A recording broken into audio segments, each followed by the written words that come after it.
Good morning mga kakid. So for today, meron tayong tilapia. Parang walang gana. Meron tayong tilapia. So, prito.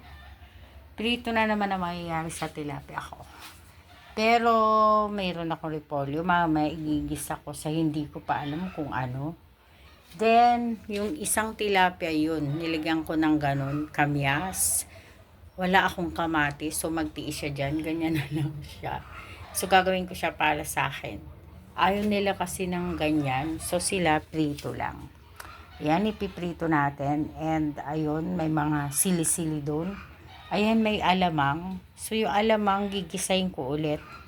Lagyan ko lang maraming sili. And the cabbage, igigisa ko siguro siya sa corned beef. Kung ano dyan, bahala na siya.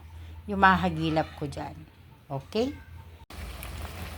So, ayan, maluluto na ang ating tilapia.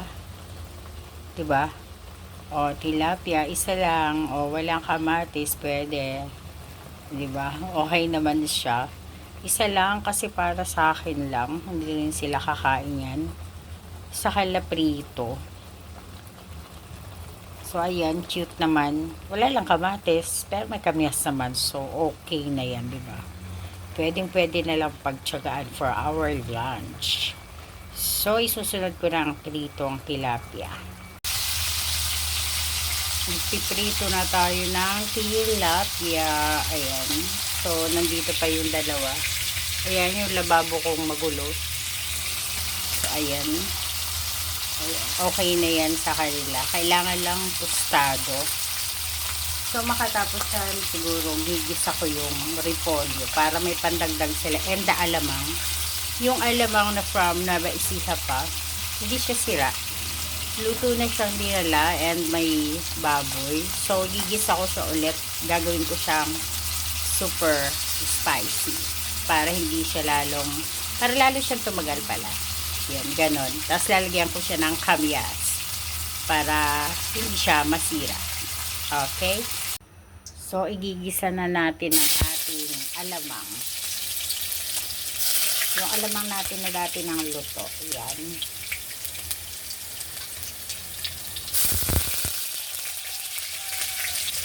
Yan, lagyan natin yan.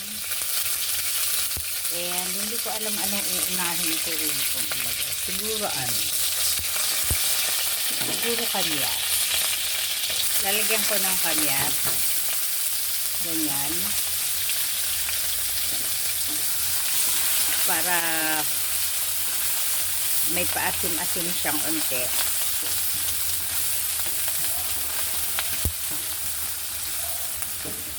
So, itong alamang, luto na talaga to. Isang puno siya diyan. Kasi nabawasan na. So, iluluto ko siya ulit. Diyan, lalagyan natin ng ganyan. And, ayan. Lagay natin ng alamang.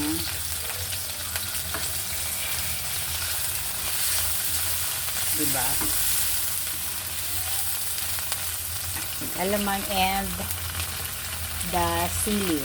Lagay natin ng sili. Lagyan natin ng maanghang. Ayan. Diba? Para masaya. Pag pinakain, masaya siya. Charot. Yan, daing sili. Ilutuin natin siyang ganyan.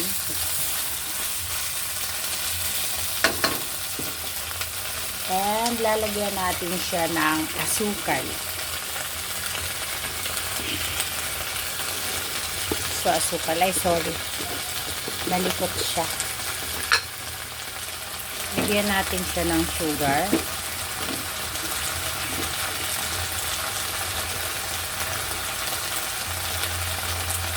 Para mabawasan yung kanyang alat. Okay. Ganyan. Diba? Ano pa? Di ulam na ulit siya. Lutuin ko lang yung sili ng slide. Okay? Ayan pa. Magluto pa daw ako ng itlog na may tuna at sardinas. Ewan ko ba sa mga to. Tuna na may itlog na may sardinas. Yun. So, ayan, niluluto ko na ulit. And, luto na yung ating tilapia. Yung, ayun pa, yung may kamyas and alamang. O, diba? Nice. Pa-cute. So, ayan na lang. Hindi ko na iluto yung repolyo. Napalitan siya nitong itlog na may ano ba to? Tuna. Saka sardinas. Mariosep. Bilang na bilang pa nila ang itlog na ilalagay. Ay, natutong na nga. Hinaan ko nga. Ayan, ganyan. Dapat daw maraming itlog. Isang sardinas, isang tuna. 6 na itlog. Ay, natutong na. Kaloka na tayo. Bahala sila dyan. So, ayan. Hindi ko malaman kung almusal ba to, tanghalian, o sama-sama na kasi. So, ayan. Niluto ko na rin. Request nila yan. So, ganyan na lang ang aming tanghalian. So, thank you ulit.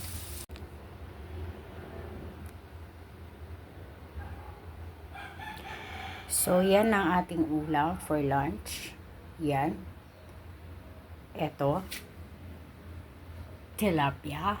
And tilapia again. Lahat sila tilapia. Kakaloka. So, ayan na siya.